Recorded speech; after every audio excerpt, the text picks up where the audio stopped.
네, 안녕하십니까. 신원어TV의 신원어입니다.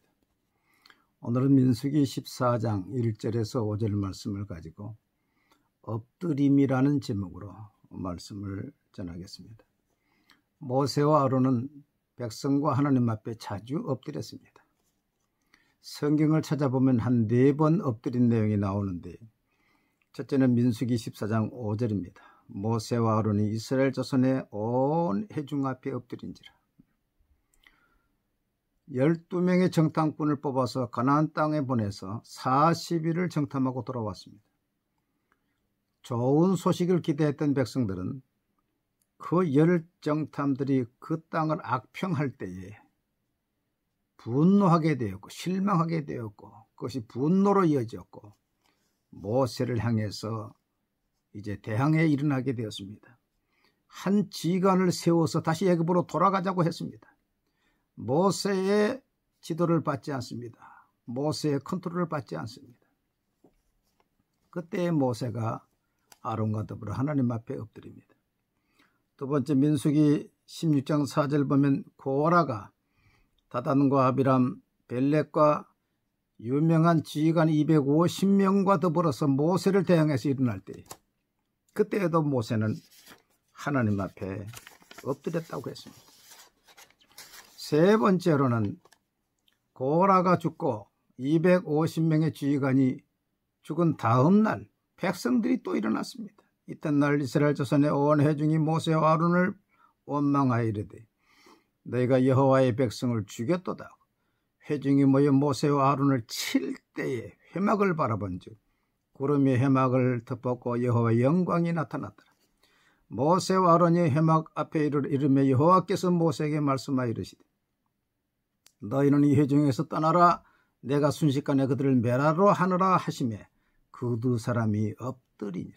어제 그 무서운 현장을 보았으면서도 깨닫지 못하고 그 다음날 바로 모세와 아론을 향해서 백성이 일어나서 쳤더라 그랬어요. 너희가 하나님의 백성을 죽였다 그랬어요. 하나님에 대한 두려움이 없습니다. 그때 모세가 하나님 앞에 엎드렸습니다. 네 번째는 이 민수기 20장 6절에 가데스 바네아에서 물이 없어 백성들이 아우성을 칠 때에, 그때 모세와 아론이 또 엎드립니다. 모세와 아론이 회중 앞을 떠나 회막문에 이르러 엎드리며 여호와의 영광이 그들에게 나타나며 했습니다. 이 엎드린다는 것은요, 부복을 말합니다. 배를 땅에 대고 두 발과 두 손을 쭉 뻗는 것을 말합니다. 이 엎드림은 3가지 의미가 있다고 볼 수가 있습니다. 첫째는 나는 할 수가 없습니다. 하나님, 나는 할 수가 없습니다. 두 번째는 나는 항복합니다. 항복합니다. 여러분, 전쟁에서 포로된 군인들은 배를 땅에 대고 두 손과 두 발을 쭉 뻗습니다. 항복입니다. 세 번째는 하나님께 맡깁니다. 나는 할 수가 없습니다. 하나님께 맡깁니다. 그 의미가 있다고 봅니다. 성경은 너희 염려를 주께 맡기라고 그랬습니다. 우리가 해결할 수 없는 염려를 주께 맡깁니다. 또 너의 길을 여호와께 맡기라 그랬어요. 우리의 장래를 어떻게 우리가 컨트롤할 수 있겠습니까? 마지막으로 원수 갚는 일을 여호와께 맡기라. 내 사랑하는 자들아, 너희가 친히 원수를 갚지 말고 하나님의 진노하심에 맡기라. 기록되었으되 원수 갚는 것이 내게 있으니 내가 갚으리라고 주께서 말씀하신. 원수가 얼마나 지혜롭습니까? 원수가 얼마나 악합니까? 그걸 어떻게 갚습니까? 하나님께 맡기라는 것. 놀라운 것은 모세와 아론이 땅에 엎드릴 때마다 하나님이 나타나서 모든 문제를 해결했습니다. 민수기 14장에도 하나님이 나타나서 악평을 한 정탐꾼을 멸하시고 이리를 1년으로 40년을 광야에서 지내며 모든 불평한 자들은 소멸되고 여호수아와 갈렙만 들어간다 했습니다. 민수기 16장에도 고라와 다단과 아비람이 땅이 갈라져 죽고 250명이 불에 타 죽었습니다.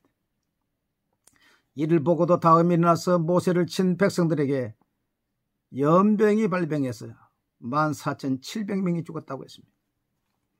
마지막 민수기 20장에서 물이 없어 아우성일 때에 모세가 엎드렸더니 하나님께서 반석을 쳐서 물을 내게 함으로 마시게 했습니다. 하나님께 엎드리면 하나님이 일하시는 것입니다. 지금 우리 한국교회는 정부로부터 박해를 받고 있습니다. 정부의 방역 실패를 교회로 돌려서 초유의 집회 금지 명령을 내렸습니다. 이것은 헌법에 위배되는 것입니다. 집회 결사의 자유에 위배되는 것입니다.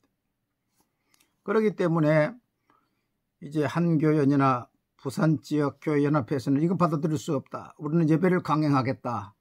저항이 일어났습니다. 또 이것은 형평성도 맞지 않습니다. 불교나 천주교는 예배를 미사를 드리고 불공을 드리게 해놓고서 교회만 이렇게 하고 있는 것입니다. 숫자적으로 불교는 2만 개 사찰, 천주교는 2,300여 교당이 있습니다. 이에 반해서 기독교는 6만 3천입니다.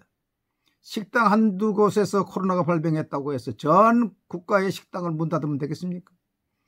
이것은 차별적인 것이고 이것은 공권력의 남용이고 공평하지 못한 처사입니다.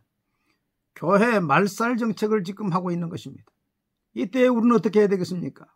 교회가 무슨 권세가 있습니까? 권력이 있습니까? 힘이 있습니까? 그러나 전혀 힘이 없는 것도 아닙니다. 이때 우리는 우리가 컨트롤할 수 없는 이 문제에 엎드려야 됩니다. 하나님 앞에 모세와 아론처럼 엎드리면 하나님께서 코로나 문제도 해결하시고 우리의 염려의 문제도 해결하시고 이 교회 박해 문제도 하나님이 처리하실 줄로 믿습니다. 감사합니다.